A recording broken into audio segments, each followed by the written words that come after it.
Hi everyone, it's Erin from Vitae Sports here, and today we're interviewing Ben Brown. Hope you enjoy. It's over to you, Darren.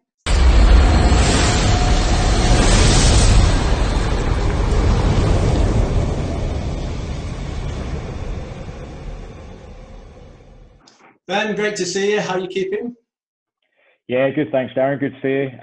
Yeah, not too bad. Bit bored and missing the game, but yeah, life could be a lot worse, couldn't it? So yeah, not too bad. Good. Is it beginning to take its toll a little bit now?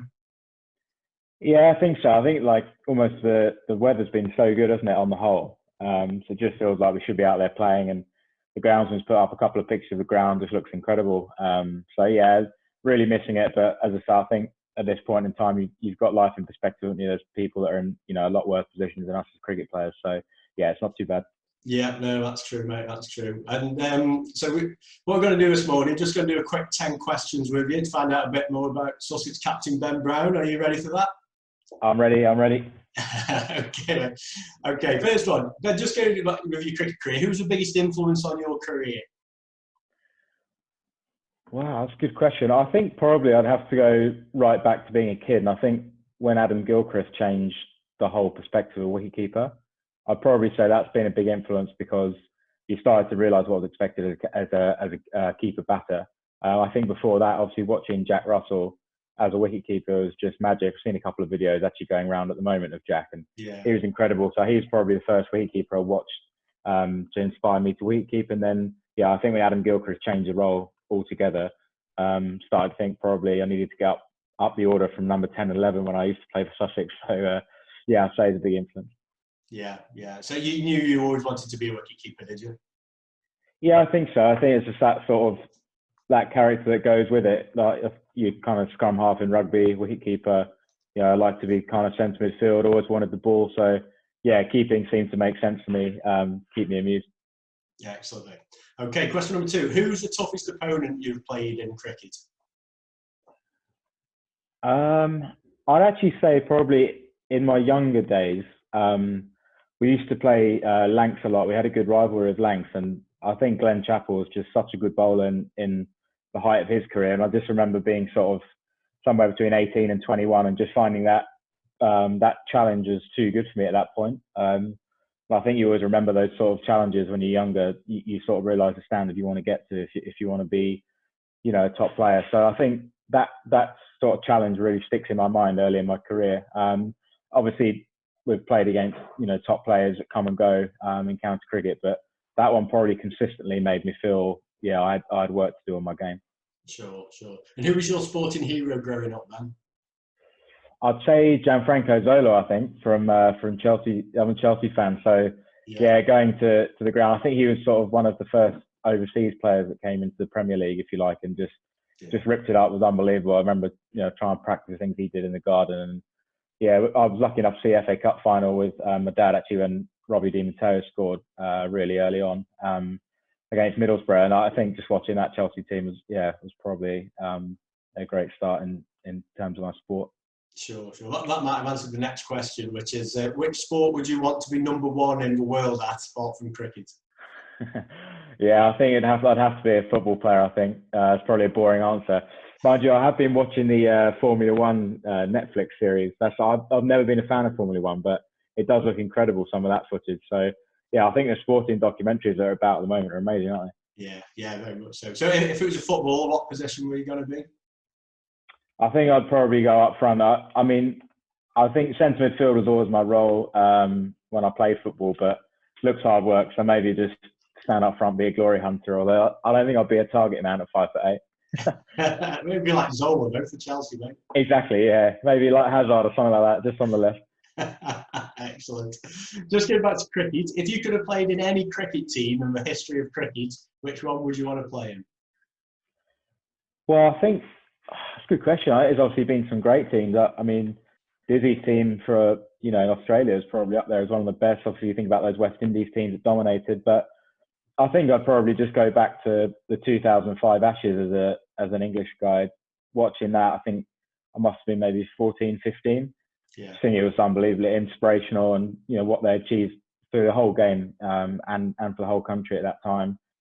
Test cricket on terrestrial TV. The series is incredible. So yeah, I'd probably pick a moment or a series as much as anything. Yeah, excellent. Yeah. Funnily enough, we had Ash on earlier this week chatting at length about the 2005 Ashes. But yeah, certainly nothing much more special than that. In terms of who would be your ideal dinner guests at a party? Dinner guests. I've been watching a lot of Ricky Gervais at the moment in various different forms, and I don't know if he'd disappoint me in real life, but I'll certainly, me and my wife are huge fans of his comedy, so I think he'd have to be there. Yeah. I think I'd get someone like Frank Lampard in just to tell me a few tales of his era with, you know, the Drogba Cup final, that sort of era. I'd want somebody in there like that. So a bit of comedy, a bit of football. Maybe Churchill, someone like that. A little bit of a history nerd, closet nerd. So maybe a few tales from that will give me a decent lineup. Yeah, it sounds an interesting dinner. That would be, mate. Yeah, I don't know how it's going to work. I don't know how they're all going to gel together, those personalities. you could gel them together, mate, with your captaincy experience. Yeah, it'd be a challenge, wouldn't it? Yeah, I think Churchill might. In terms of your cricket career, who's the funniest player you've ever played with? Funniest player? I think Robin Martin-Jenkins, when I started, he made the dressing room laugh so much. Such a dry humour, unexpected, brilliant at just lifting the mood. And I think probably now I'd say someone like Wrighty is brilliant at that, especially when things get a bit tense. He always seems to have the right gag just to loosen everyone up. So yeah, I'd say those two, but definitely Robin Martin-Jenkins in the early days, hilarious. Excellent. And who's the worst dressed Sussex player in the current squad? I'm going to say Wellesley has come up with some poor choices over the years, and he does actually admit that his son Johnny looks better than him, more fashionable than him. So yeah, Wellesley with his array of different caps, colour clashes, stripes and spots, you name it, he's had a few bad ones in the past. Okay, and on to music, the best and worst musical tastes in the team. There are a few that would say me, because I like my Rod Stewarts. Well, particularly Rod Stewart, he's a big family favourite. So that the boys aren't happy with my music choice. I'm a bit old school.